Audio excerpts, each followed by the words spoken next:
ప్రియమైన సహోదరి సహోదరులకు ప్రభు పేట వందనాలు శుభములు తెలియజేస్తున్నాను. మీరందరూ బాగున్నారా? మీ అందరి గురించి ప్రార్థన చేస్తూ వస్తున్నాము. మీరు ఎవరైనా కొత్తగా ఛానల్ చూస్తున్నట్లయితే దయచేసి సబ్స్క్రైబ్ చేసుకోండి. అదేవిధంగా ఇతరులకు కూడా తెలియచేయండి. ఈరోజు మనం దేవుని వాక్యం నుంచి చూసుకున్నట్లయితే, నీవు నీ గుప్పిలిప్పి ప్రతి జీవి కోరికను తృప్తిపరుచున్నావు. కీర్తన గ్రంథము 145 కీర్తన 16వ వచనంలో రాయబడినది.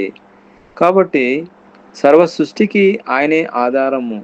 సమస్త జీవులు ఆకలిని అవసరాలను దేవుడే తన ఉదారమైన హస్తంతో సమృద్ధిగా తీరుస్తాడని అర్థము.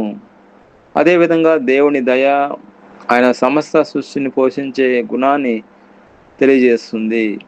అదేవిధంగా దేవుడు సమస్త సృష్టిని ఎంతో ప్రేమతో పోషిస్తాడని తెలిపే గొప్ప సత్యము.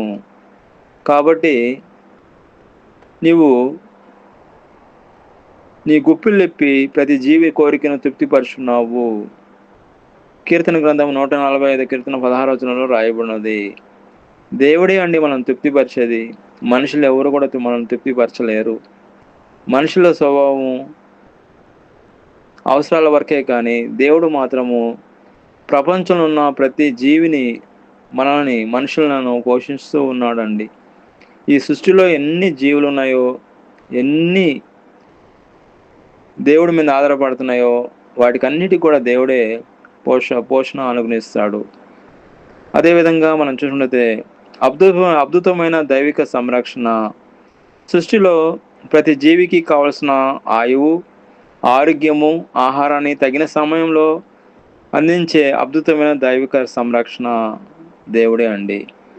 అదేవిధంగా తన బిడ్డల ప్రతి అవసరతను తీరుస్తాడు. మనం చూసుకుంటే సమస్త సృష్టిని ఇంత శ్రద్ధగా చూసుకునే దేవుడు తన బిడ్డలైన మనము ప్రతి అవసరతను తీరుస్తాడు. అదేవిధంగా మనం చూసుకుంటే దేవుని యొక్క కృప మరియు దయ లేకుండా మనం బ్రతకలేమండి. ఈ లోకంలో మనం ఉన్నాం కాబట్టి దేవుని యొక్క దయ, దేవుని యొక్క కృప ఖచ్చితంగా మనకు కావాలండి. దేవుని కృప లేనిదే, దేవుని దయ లేనిదే మనము బతకలేము.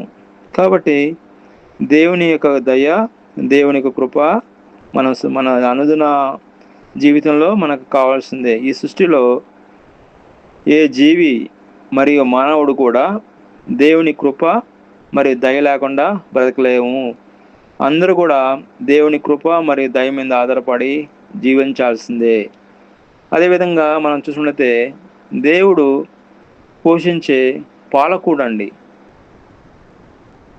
ఆయన సర్వ సృష్టికర్త మాత్రమే కాదు కానీ ప్రతి జీవిని నిత్యము పోషించే పాలకుడు ఆయన. ఆకాశ పక్షులను చూడి, అవి విత్తవు, కోయవు, కోట్లలో కూర్చుకొనవు, అయినను మీ పరలోకపు తండ్రి వాటిని పోషించున్నాడు గనక మీరు వాటికంటే శ్రేష్ఠులు కారా? మనం అందరికంటే శ్రేష్ఠులమనండి. అదేవిధంగా మనం చూసుకుంటే మానవుని విలువ చూసుకున్నట్లయితే పక్షుల కంటే మానవుని విలువ ఎంతో దేవుని దృష్టిలో చాలా విలువైనది. అన్నిటికంటే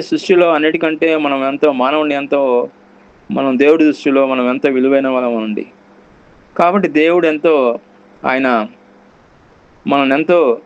ఎంతో పోషకుడుగా, ఆయన ఎంతో మనల్ని పోషిస్తున్నాడు.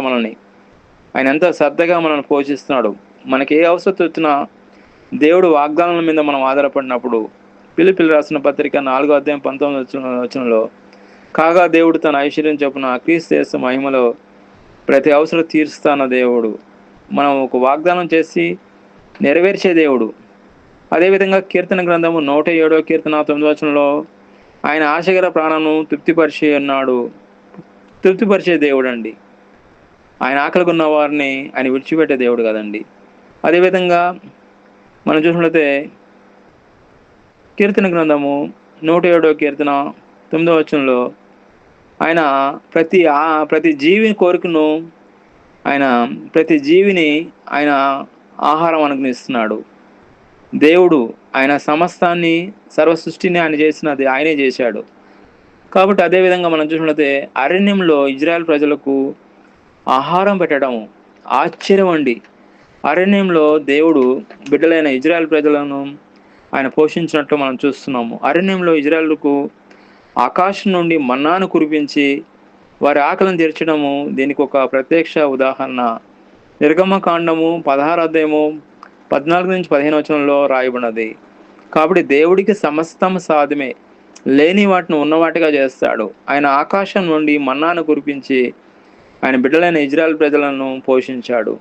దేవుడు ఇజ్రాయెల్ ప్రజలను పోషించిన దేవుడు మనల్ని కూడా పోషిస్తాడు, మనల్ని కూడా దీవిస్తాడు, మనల్ని కూడా ఆశ్రయిస్తాడు. దేవుడు ఈ వాక్యం దీవించిన కాక.